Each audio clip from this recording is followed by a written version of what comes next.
I met Frankie, I would say about 2-3 years ago. He came down to box with Arturo Gatti, and he did very well with Arturo. I mean, I was really impressed with him. And he was going through some managerial problems at the time, you know what I mean? And I just thought that it was a shame because the kid was such talent. He was being held back. He could box, he could punch. He wasn't afraid. I mean, he'd stand in there and rumble with you, you know what I mean? And he was a hard worker.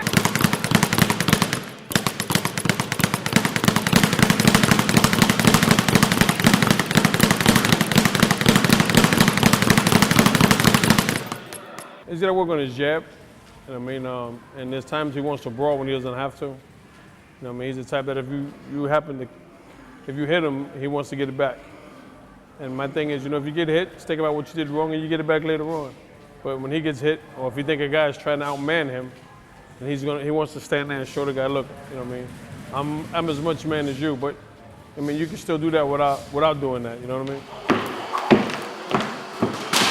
Don't try that move.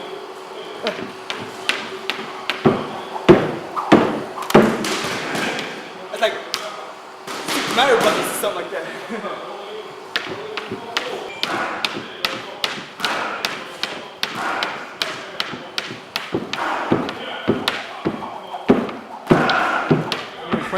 He's ready for that level right now.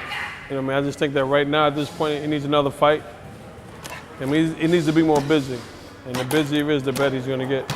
If you get a short guy who can fight you on the inside and fight you on the outside, you know what I mean? Nobody likes fighting short guys. You know what I mean?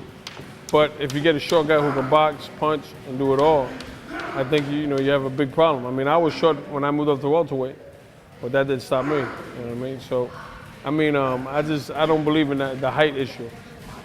You can't compare him to anybody. You know, he's got his own style.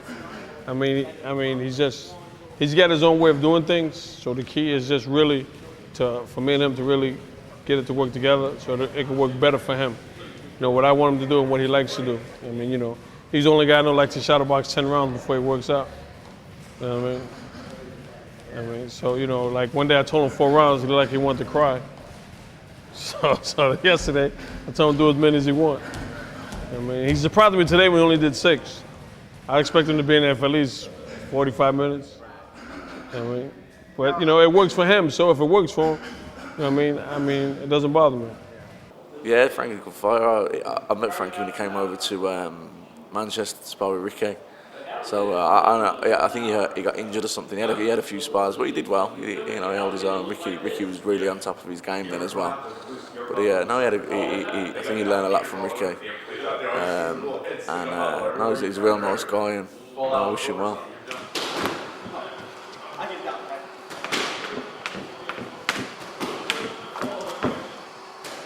Oh, man, you suck. I suck. Right, hold on. All right. You got me mad.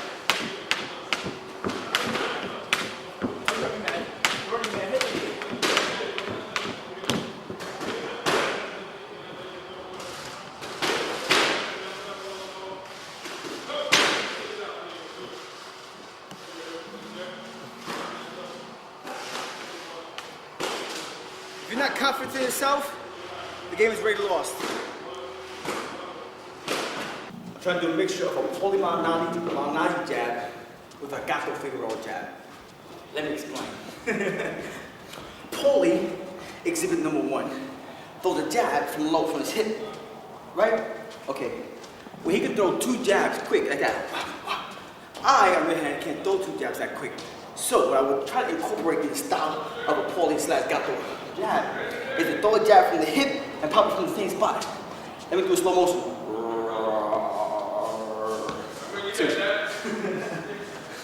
So, speed mode.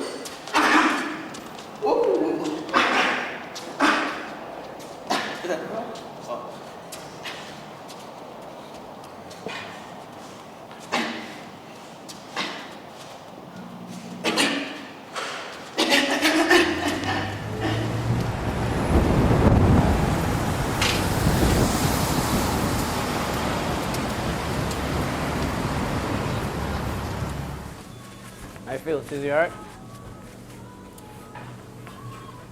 Oh man, I probably have known Frankie, I'd say 5 years or so. About 5 years, 4 or 5 years ago. How did you guys meet? If I remember correctly, the first time I met him was probably we had a spar in the gym.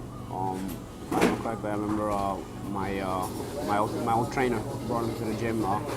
He knew him from the Bronx, and I think I was getting ready for a southpaw, and that's why he brought him in, and I met him. I mean, that was the first time. I remember the first time I boxed him. I mean, I was like, oh, this kid has some fast hands. You know, he's a quick southpaw. You know, I always told him the way you cut the distance is very well. You know, he's got quick feet, fast hands, and it was. I remember thinking him coming away and thinking this kid's pretty good. You know.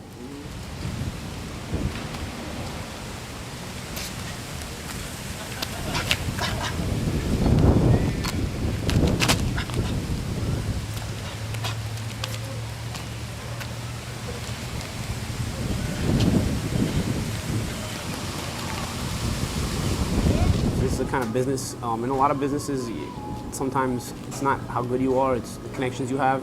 Not just in boxing, but in other businesses also. But I think in boxing, it's more to the forefront because it's a cruel sport. You know, this is a blood sport. This is a contact sport where people get hurt. So the fact that if you're good and you're not being taken to the right places, it can really bog you down. You know, it can really hurt you, make you feel down, and it's not right. It doesn't make it right, but unfortunately, it happens to some fighters. I believe Frankie has a talent to really go wherever he wants to go with this, but he needs his people to come through for him. I think he's doing his job. You know, a fighter can only do his job, and that's win fights. The rest of the things have to be taken care of by his people. If you don't have talent, it's one thing. You know, somebody like Frankie, he's got a lot of talent. Why is he struggling? It's not right. You know what I mean? Okay, the kid's been pro for quite some time now. You know, we've been pro about the same amount of time. You know. Why hasn't he been brought forward? I mean, he stacks up well against any 140-pounder in the world, you know? Is he going to beat anybody, any 140-pounder in the world? I'm sure anybody's beatable, obviously. Even Frankie's beatable, but he stacks up well. I mean, when I talk about Frankie, I'm pretty confident in the fact that whether he wins or loses against anybody in the world, it'll be a good fight. There's nobody to get in there with Frankie and blow him out.